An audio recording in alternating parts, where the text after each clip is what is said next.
ನಮಸ್ತೆ, welcome back to my YouTube channel. ಯಾರೆಲ್ಲ ಹೊಸದಾಗಿ ನನ್ನ ಚಾನಲ್ನ ನೋಡ್ತಿದ್ದೀರಾ ಸಬ್ಸ್ಕ್ರೈಬ್ ಮಾಡ್ಕೊಂಡು ನೋಡಿ.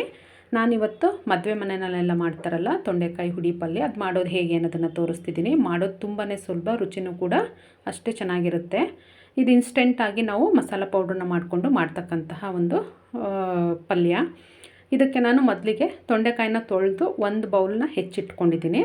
ಅದಾದ ನಂತರ ಒಂದು ಪಾತ್ರೆ ಇಟ್ಕೊಂಡು ಅದಕ್ಕೆ ಒಂದು 1/4 ಟೀ ಸ್ಪೂನ್ಗಿಂತನೂ ಸ್ವಲ್ಪನೇ ಕಡಿಮೆ ಎಣ್ಣೆ ಹಾಕ್ಕೊಂಡು 1 ಸ್ಪೂನಷ್ಟು 1 ರಿಂದ 1.5 ಸ್ಪೂನಷ್ಟು ಕಡಲೆಕಾಯಿ ಬೀಜನ ಹಾಕ್ಕೊಂಡು ಹುರ್ಕೊಳ್ತಾ ಇದ್ದೀನಿ. ನೋಡ್ತಿದ್ದೀರಲ್ಲ. ಅದಾದಮೇಲೆ ಒಂದು ಅರ್ಧ ಸ್ಪೂನಷ್ಟು ಕಡಲೆಬೇಳೆನೂ ಕೂಡ ಇಲ್ಲಿ ಸೇರಿಸ್ಕೊಳ್ತಿದ್ದೀನಿ. ಹಾಗೆಯೇ ಒಂದು ಅರ್ಧ ಸ್ಪೂನಷ್ಟು ಉದ್ದಿನಬೇಳೆನೂ ಕೂಡ ಹಾಕ್ಕೊಳ್ತಿದ್ದೀನಿ. ಎಲ್ಲವೂ ಒಂದು ಅರ್ಧ ಫ್ರೈ ಆಗೋವರೆಗೂ ಫ್ರೈ ಮಾಡ್ಕೋಬೇಕು. ನೋಡ್ತಿದ್ದೀರಲ್ಲ. ಅದಾದ ನಂತರ ನಾವು ಧನಿಯಾ ಸೇರಿಸ್ಕೊಳ್ತಿದ್ದೀನಿ. ನಾನಿಲ್ಲಿ 1 ಸ್ಪೂನಷ್ಟು ಧನಿಯಾನ ಹಾಕ್ಕೊಳ್ತಿದ್ದೀನಿ. ಧನಿಯನ್ನು ಕೂಡ ಕೈ ಆಡಿಕೊಂಡು ಒಂದು 7 ರಿಂದ 8 ಎಸಳು ಬೆಳ್ಳುಳ್ಳಿನೂ ಕೂಡ ಇಲ್ಲಿ ಸೇರಿಸ್ಕೊಳ್ತಿದ್ದೀನಿ. ಎಲ್ಲವನ್ನು ನೀಟಾಗಿ ಕಡಿಮೆ ಉರಿನಲ್ಲಿ ಫ್ರೈ ಮಾಡ್ಕೊಳ್ಬೇಕಾಗತ್ತೆ. ಅದಾದ ನಂತರ ನಾವು ಖಾರಕ್ಕೆ ಅನುಗುಣವಾಗಿ ಒಣಮೆಣಸಿನ್ಕಾಯಿ, ಇದು ತುಂಬ ಖಾರ ಇರಲ್ಲ, ಮೀಡಿಯಮ್ ಇರುತ್ತೆ, ಹಾಗಾಗಿ ನೋಡಿಕೊಂಡು ಒಣಮೆಣಸಿನ್ಕಾಯಿನ ಉಪಯೋಗಿಸ್ಕೊಳ್ಳಿ. ನಾನಿಲ್ಲೊಂದು 4 ಬ್ಯಾಡಗಿ ಮೆಣಸಿನ್ಕಾಯಿನ ತೊಗೊಂಡಿದ್ದೀನಿ. ಹಾಗೆಯೇ 1 ಸ್ಪೂನ್ ಎಳ್ಳನ್ನು ಹಾಕ್ಕೊಂಡೆ, ಬಿಳಿ ಎಳ್ಳು. ಹಾಗೆಯೇ ಕೊಬ್ಬರಿ, ಒಣ ಕೊಬ್ಬರಿ ಒಂದು 2 ಸ್ಪೂನು, ತುರ್ತಿರೋದಾದರೆ 2 ಸ್ಪೂನು. ಇದು ದಪ್ಪ ದಪ್ಪ ಇರೋದ್ರಿಂದ ನಿಮ್ಗೆ ಹಾಕಿ ಕಾಣಿಸ್ತಿದೆ. ನೋಡ್ತಿದ್ದೀರಲ್ಲ. ಎಲ್ಲವನ್ನು ನೀಟಾಗಿ ಫ್ರೈ ಮಾಡ್ಕೋಬೇಕು. ಒಂದು 10 ಎಲೆಯಷ್ಟು ಕರಿಬೇವು ಎಲೆಗಳನ್ನು ಕೂಡ ಇಲ್ಲಿ ಸೇರಿಸ್ಕೊಂಡು ಎಲ್ಲವನ್ನು ನೀಟಾಗಿ ಕಡಿಮೆ ಉರಿನಲ್ಲಿ ಫ್ರೈ ಮಾಡಿಕೊಂಡೆ. ಅದನ್ನು ಒಂದು ಪ್ಲೇಟಿಗೆ ಎತ್ತಿಟ್ಕೊಳ್ಳೋಣ. ಅದು ತಣ್ಣಗಾಗೋಷ್ಟರಲ್ಲಿ ನಾವು ಒಂದು ಒಗ್ಗರಣೆನ ಹಾಕ್ಕೊಳ್ಳೋಣ. ಒಂದು 2 ಸ್ಪೂನಷ್ಟು ಎಣ್ಣೆನ ಹಾಕ್ಕೊಂಡು, ಎಣ್ಣೆ ಕಾದ ನಂತರ ಅದಕ್ಕೆ 1 ಸ್ಪೂನ್ ಸಾಸಿವೆ, 1 ಸ್ಪೂನ್ ಜೀರಿಗೆ, ಹಾಗೆಯೇ ಒಣಮೆಣಸಿನ್ಕಾಯಿ ಮತ್ತು ಈರುಳ್ಳಿ ಸೇರಿಸ್ಕೊಂಡು, ಈರುಳ್ಳಿ ಫ್ರೈ ಆಗೋವರೆಗೂ ನಾವು ಹುರ್ಕೋಬೇಕಾಗುತ್ತೆ. ಈರುಳ್ಳಿ ಒಂದು ಅರ್ಧ ಫ್ರೈ ಆಗಬೇಕು, ಅಲ್ಲಿ ತನಕ ನಾವು ಕಡಿಮೆ ಉರಿನಲ್ಲಿ ಹುರ್ಕೊಳ್ಬೇಕಾಗುತ್ತೆ. ಈರುಳ್ಳಿ ಜೊತೆಗೇ ನಾವಿವಾಗ ಒಂದು 10 ಎಲೆಯಷ್ಟು ಕರಿಬೇವು ಎಲೆಗಳನ್ನು ಕೂಡ ನಾನಿಲ್ಲಿ ಸೇರಿಸ್ಕೊಳ್ತಾ ಇದ್ದೀನಿ. ನೋಡ್ತಿರ್ಬೋದು. ಇದು ಮಾಡೋದು ತುಂಬಾ ಈಸಿ. ನಾವು ಮಸಾಲೆ ಪೌಡ್ರುಗಳನ್ನ ರೆಡಿ ಮಾಡಿಕೊಂಡ್ರೆ ಒಂದು 5 ನಿಮಿಷದಲ್ಲೆಲ್ಲ ರೆಡಿಯಾಗೋಗುತ್ತೆ. ಒಂದು 1/4 ಸ್ಪೂನಷ್ಟು ಅರಿಶಿನದ ಪುಡಿನೂ ಕೂಡ ನಾನಿಲ್ಲಿ ಸೇರಿಸ್ಕೊಂಡು ಎಲ್ಲವನ್ನು ನೀಟಾಗಿ ಮಿಕ್ಸ್ ಮಾಡ್ಕೊಳ್ತಾ ಇದ್ದೀನಿ. ನೋಡ್ತಿರ್ಬೋದು. ಇದಕ್ಕೆ ಏನು ಕಟ್ ಮಾಡಿ ಇಟ್ಕೊಂಡಿದ್ವಿ ತೊಂಡೆಕಾಯಿ, ಅದನ್ನು ಕೂಡ ಇಲ್ಲಿ ಸೇರಿಸ್ಕೊಳ್ತಾ ಇದ್ದೀನಿ. ನೋಡ್ತಿಲ್ಲ, ನಾನಿಲ್ಲಿ ಒಂದು ಬೌಲ್ ತೊಗೊಂಡಿದ್ದೀನಿ. ಆಲ್ಮೋಸ್ಟ್ ಒಂದು 1/4 kgಗಿನ್ನ ಸ್ವಲ್ಪ ಜಾಸ್ತಿ ಇದೆ. ಎಲ್ಲವನ್ನು ನೀಟಾಗಿ ಒಗ್ಗರಣೆಯೊಟ್ಟಿಗೆ ಮಿಕ್ಸ್ ಮಾಡ್ಕೊಳ್ಬೇಕಾಗುತ್ತೆ. ನೋಡ್ತಿರ್ಬೋದು.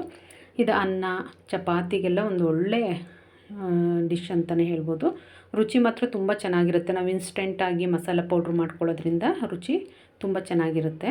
ಹಾಗೆ ರುಚಿಗೆ ತಕ್ಕಷ್ಟು ಉಪ್ಪನ್ನು ಕೂಡ ನಾನಿಲ್ಲಿ ಸೇರಿಸ್ಕೊಳ್ತಾ ಇದ್ದೀನಿ. ಉಪ್ಪನ್ನು ಕೂಡ ಹಾಕಿದ ನಂತರ ಎಲ್ಲವನ್ನು ನೀಟಾಗಿ ಮಿಕ್ಸ್ ಮಾಡ್ಕೊಳ್ಬೇಕು. ನಾವು ಇನ್ಸ್ಟೆಂಟಾಗಿ ಪುಡಿ ಮಾಡೋದ್ರಿಂದ ಒಂದು ಒಳ್ಳೆ ಪರಿಮಳ ಬರುತ್ತೆ. ತಿನ್ನೋದಕ್ಕೂ ಕೂಡ ಅಷ್ಟೇ ರುಚಿಯಾಗಿರುತ್ತೆ. ಹಾಗಾಗಿ ಒಂದು ಸಲ ಟ್ರೈ ಮಾಡಿ. ಯಾವಾಗಲೂ ಒಂದೇ ಥರ ತೊಂಡೆಕಾಯಿ ಪಲ್ಯ ಮಾಡ್ಕೊಂಡಿರ್ತೀರ, ಹಾಗಾಗಿ ಒಂದು ಸಲ ಹೀಗೆ ಟ್ರೈ ಮಾಡಿ. ನಾನು ತೊಂಡೆಕಾಯಿ ಬೇಯಲಿಕ್ಕೆ ಅಂದ್ಬಿಟ್ಟು ಸಣ್ಣ ಲೋಟದಲ್ಲಿ 1 ಲೋಟ ನೀರನ್ನು ಕೂಡ ಇಲ್ಲಿ ಸೇರಿಸ್ಕೊಂಡಿದ್ದೀನಿ. ನೀವು ನೀರು ಬೇಡ ಅನ್ನೋದಾದರೆ ಇನ್ನೊಂದು ಸ್ಪೂನಷ್ಟು ಆಯಿಲ್ನು ಕೂಡ ಸೇರಿಸ್ಕೊಂಡು ಆದಷ್ಟು ಕಡಿಮೆ ಉರಿನಲ್ಲಿ ಹಾಗೆಯೂ ಕೂಡ ನೀವು ಬೇಯಿಸ್ಕೊಳ್ಬೋದು. ಅದು ಬೇಯೋಷ್ಟರಲ್ಲಿ ನಾವು ಹುರಿದಿಟ್ಕೊಂಡಿದ್ವಲ್ಲ ಅದನ್ನು ಪೌಡ್ರ್ ಮಾಡ್ಕೊಂಬರೋಣ. ನೋಡ್ತಿದ್ದೀರಲ್ಲ, ತಣ್ಣಗಾಗಿದೆ. ತುಂಬ ಬಿಸಿ ಇರುವಾಗ ಪುಡಿ ಮಾಡಬೇಡಿ, ಮುದ್ದೆ ಥರ ಆಗುತ್ತೆ. ಇದು ಆದಷ್ಟು ತಣ್ಣಗೆ ಮಾಡ್ಕೊಂಡು ಮಾಡಿದಾಗ ನಮಗೆ ಅದು ಹುಡಿ ಹುಡಿಯಾಗಿ ಬರುತ್ತೆ. ಎಲ್ಲವನ್ನು ಮಿಕ್ಸಿ ಜಾರಿಗೆ ಹಾಕ್ಕೊಂಡು ನಾವು ತರಿಯಾಗಿ ರುಬ್ಕೋಬೇಕು. ಆ ಕಡಲೆ ಬೀಜ ಎಲ್ಲ ನಮಗೆ ಸಿಗಬೇಕು ಹಾಗೆಯೇ, ಅಂದರೆ ತುಂಬ ನುಣ್ಣಗೂ ಅಲ್ಲ, ಹಾಗೆ ತುಂಬ ದಪ್ಪ ದಪ್ಪನೂ ಅಲ್ಲ, ಮೀಡಿಯಮ್ ಆಗಿ. ನೋಡ್ತಿದ್ದೀರಲ್ಲ, ಈ ಥರ ಪುಡಿ ಮಾಡ್ಕೋಬೇಕು. ತುಂಬ ತಣ್ಣಗಾದ್ಮೇಲೆ ಮಾಡಿದ್ರೆ ಈ ಥರ ಹುಡಿಯಾಗಿ ಬರುತ್ತೆ. ತುಂಬ ಬಿಸಿನಲ್ಲಿ ನಾವು ಗ್ರೈಂಡ್ ಮಾಡಿಕೊಂಡ್ರೆ ಏನಾಗುತ್ತೆ, ಅದು ಮುದ್ದೆ ಥರ ಆಗೋಗುತ್ತೆ. ಎಣ್ಣೆ ಎಲ್ಲ ಬಿಡುತ್ತಲ್ಲ ಕಡಲೆ ಬೀಜದ್ದು, ಹಾಗಾಗಿ ಬಿಸಿ ಇರುತ್ತಲ್ಲ, ಹಾಗಾಗಿನೂ ಕೂಡ ಅದು ಮುದ್ದೆ ಆಗುತ್ತೆ. ನೋಡ್ತಿದ್ದೀರಲ್ಲ, ಇಲ್ಲಿ ತೊಂಡೆಕಾಯಿ ನೀಟಾಗಿ ಬೆಂದಿದೆ. ಒಂದು 80% ಕುಕ್ ಆಗಿದ್ದರೆ ಸಾಕು. ನಾವು ಏನು ಪುಡಿ ಮಾಡಿ ಇಟ್ಕೊಂಡಿದ್ವಿ ಆ ಪುಡಿಯೊಟ್ಟಿಗೆ ಇನ್ನೊಂದು 20% ಕುಕ್ ಆಗುತ್ತೆ. ಮಸಾಲೆನೂ ಕೂಡ ಹಿಡಿಯುತ್ತೆ.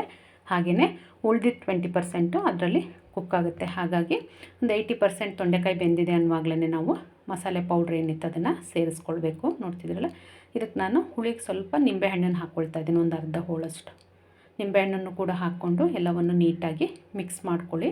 ಮಿಕ್ಸ್ ಮಾಡಿಕೊಂಡು 1 ನಿಮಿಷ ನಾವು ಹಾಗೆ ಸಿಮ್ಮಲ್ಲಿ ಫ್ರೈ ಮಾಡ್ಕೊಂಡ್ವಿ ಅಂದರೆ ನಮಗೆ ತೊಂಡೆಕಾಯಿ ಪಲ್ಯ ರೆಡಿಯಾಗೋಗುತ್ತೆ. ಯಾರೆಲ್ಲ ಹೊಸದಾಗಿ ಚಾನಲ್ನ ನೋಡ್ತಿದ್ದೀರಲ್ಲ ಸಬ್ಸ್ಕ್ರೈಬ್ ಮಾಡ್ಕೊಂಡು ನೋಡಿ. Thank you for watching.